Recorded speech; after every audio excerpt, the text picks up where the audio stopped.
So I'm on my way to Alouette Lake, but where the falls are, not the actual lake I went to last time. And this place really reminds me of the time I spent in Jamaica. I left Canada in 2020, like December 2020. Actually, it was November. Oh, no, it was October. Sorry, it was October 2020. So basically, as soon as we could leave Canada, as soon as the airports were open, I just left, and I went to a destination that didn't require me to take the PCR test. The only two destinations at the time were Mexico and Jamaica. So I chose Jamaica because they have clean water and I didn't want to get sick. So yeah, as much as I love Mexico, I did get sick the last 2 times that I went. So I decided to go to Jamaica instead, and 13 months there. And I just kind of went there on vacation, and I mean, I wanted to learn about farming, so I wanted it to be like a long vacation, but not by force, right? Anyway, it ended up being a force.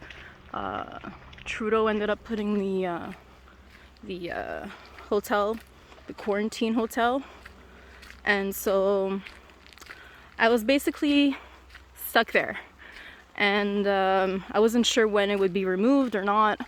Anyway, I ended up getting a work visa from the work I do online. You can actually stay there.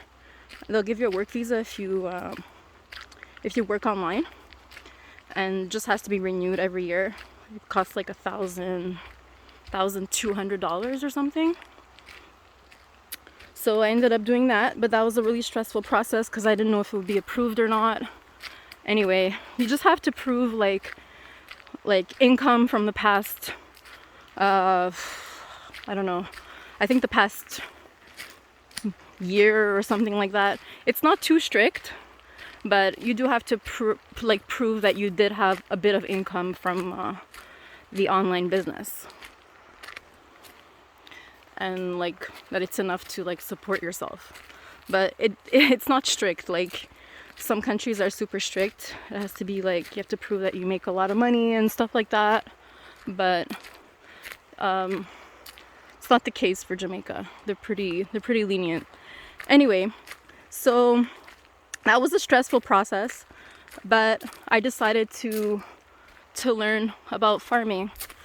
And so I spent a few months in the mountains basically, and we were farming like coffee, cocoa, and everything you can imagine, like everything, just like survival, right? And like because a lot of Canadians weren't visiting Jamaica anymore, the economy got bad,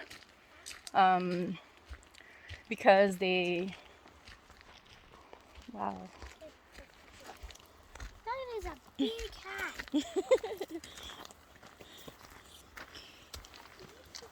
yeah, so the economy got bad, and like people were doing desperate things. They probably still are, right? But yeah, because they weren't allowing unvaxxed Canadians to leave Canada, a lot of places lost a lot of that tourist money. And Jamaica's a country that really relies on tourist money. I think like a big percentage of their GDP comes from tourist dollars. So, oh my god, this place really reminds me of it. Like the mountains and the greenery. Anyway, so I was staying with like a family, and the man was like a Rasta man, and we were like, they were teaching me a lot about gardening and stuff like that. like tropical stuff, like bananas, pineapple, how to plant all that stuff, cocoa, coffee, all of this. And so it was really a crazy experience. Like Jamaica's a dangerous place. Yeah, there are a lot of gunshots. Like even in the touristy places, there are a lot of gunshots. And a place that I used to go to, the guy got shot. Like right at the place that we used to hang out at, like on the beach. We used to make like fire and used to invite all the tourists that were there, like to like, I don't know, just to hang out around the fire. And he used to like make us fish and all of that. And they shot him. And I would normally hang out there.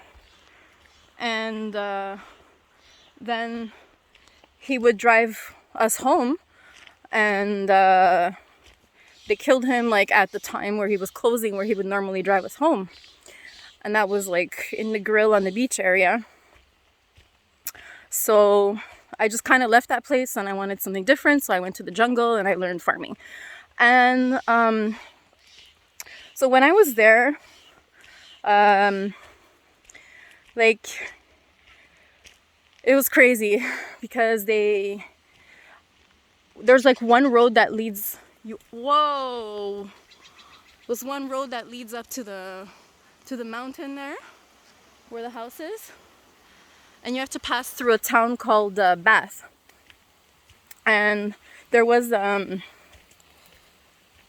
like there were a ton of people one day. We went down to the town to the grocery store. There were a ton of people one day, and they all had machetes. There were about 300 people all along like a street like this, like an unpaved street. And there were like 300 people all along with machetes. So I'm talking women, children. The police was there too. The police didn't have machetes because they had guns, but everybody had machetes. And we had to pass through, we had to drive through. And I'm just like, what is going on here? It was like a horror movie. And so nobody knew what was going on. So we stopped the vehicle, we asked, right? And so the whole town came out, and there were guns too. Like people had guns, machetes, everything. The whole town came out because there was a missing girl. She was on her doorstep, like just playing with her, I don't know, her tablet or something. And somebody took her. And they had an idea who the man was, but the whole town like came out and tried to look for her, right? But they wanted to kill the guy, obviously. So it was a bit of a culture shock for me because I've never seen anything like that. And so I was kind of like impressed that everybody would just come out and try to find the girl, you know, and try to defend the girl and, you know, kill the guy, I guess. But it's like jungle justice because even the cops were there and they were okay with it, right? And so the whole town went out in the mountains like this, trying to look for her. And they spent all night looking for her, like overnight. And then they found her the next day. And the way that they found her was that one of her relatives actually found her. And there was a cat that was meowing. And so her relative just listened to the meow and decided to just follow the meow. And then we found the girl, right? She wasn't dead, but she was like, you know, not doing well. And so everybody was super happy. Next thing you know, another girl goes missing. Like 3 hours after they find the original girl. the first girl. And then again, so these people didn't sleep, right? So they had to continue looking for the girl, another girl. And it was a whole other search. And so they ended up finding her too. But I was scared because like I was like the only white person in that area, right? There were tourists like coming in and out because it was like a retreat kind of like. But I was permanent there. Like I didn't come just for a few days. So yeah, like people, they like study your movements, they watch what you do and stuff. So you have to be careful. Like they'll say, "Oh, I saw you at this place." I'm like, "Do I know you?" "Oh, my cousin saw you at this place." Or "Do I know your cousin?" "I know you, but I don't know your cousin," right? So it's a bit of a dangerous place. And like just like 2 nights after that, I heard like a gunshot in the backyard, and I was just like, okay, I gotta get out of this place. And I just like left. And because I'm probably next, right? And at the same time, the October was like a crazy month. And there was a scandal in Montego Bay, where this pastor, Kevin Smith, who's like really against the government, he had a lot of followers on Facebook. He was very believable, very credible, and he basically says like everything I think, right? Like about what the government's doing and the digital ID and all of this and the COVID shit. So he's very believable. He basically sounds like any one of us, like the people that kind of see through the bullshit, right? But he uses that as a way to do harm to people. So he had a church in Montego Bay, and he told people to come without their cell phones, that the government was tracking them and tracing them and all of this, or to come with their cell phones but to put aluminum foil around it or something like that. Anyway, so like watching his Facebook, I watched it only after it. I don't follow these things, but I watched it after, and he's very, very believable. So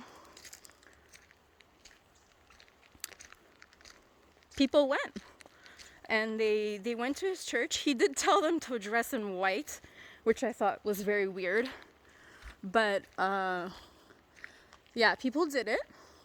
They went without their cell phones, and yeah, they started sacrificing all these people. They sacrificed women, and then there were like children on the floor. People were naked. So I don't know, some lady called the police, and so everything was stopped. But the pastor then got into a car accident on his way to court. Anyway, very strange story. People like, I'm sure he's still alive. People are just I don't know, he's just paying people off.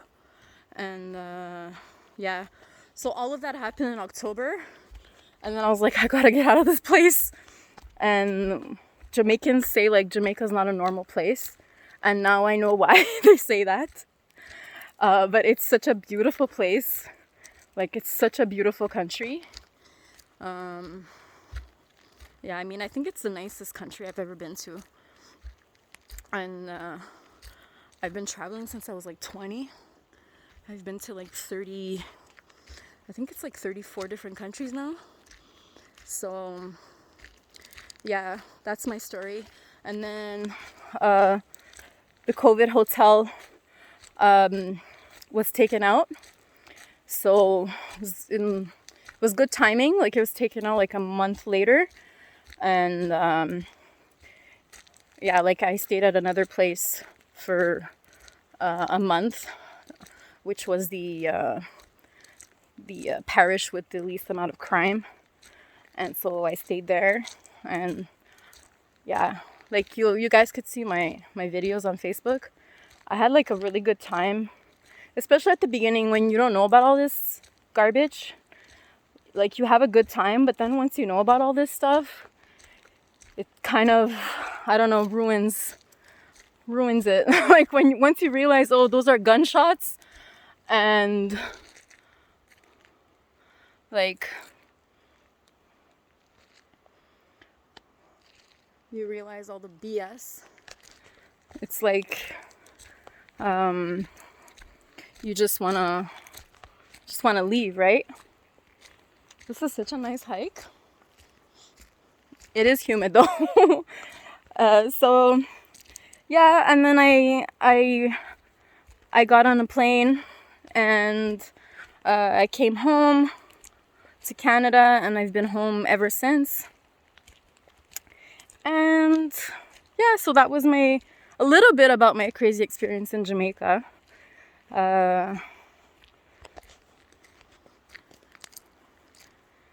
Once I heard gunshots in the backyard, I'm like, okay, that's enough. It was so close, so loud. I'm like, okay. And like people were telling me, you need a gun here, you have to get a gun. And yeah, they would have given me a gun because I had a work permit. They would have given me a gun.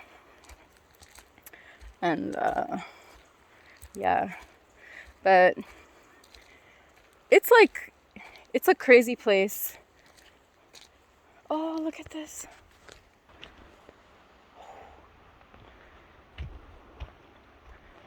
Wow.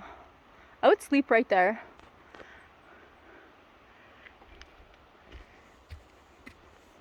And like, you get harassed on the street every like 5 minutes or less. Hey, you, hey, Whitey. It's like really annoying. So I would just put my earphones in my ear. But my sunglasses, my hat, don't talk to me gear. That's what I would do. And oh, it looks like we're almost here.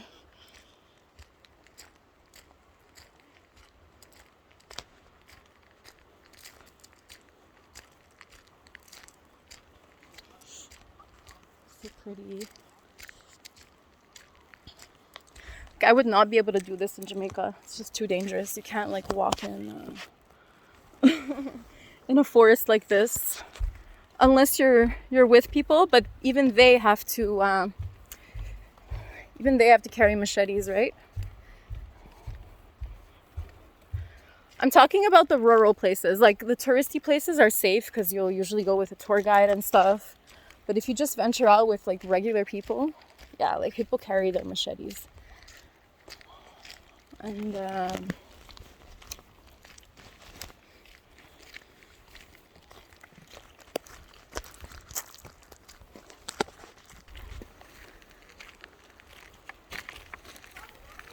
okay, I'll take another video when I'm at the falls, because I don't know how much longer it's gonna be. I hear them, but I don't see them.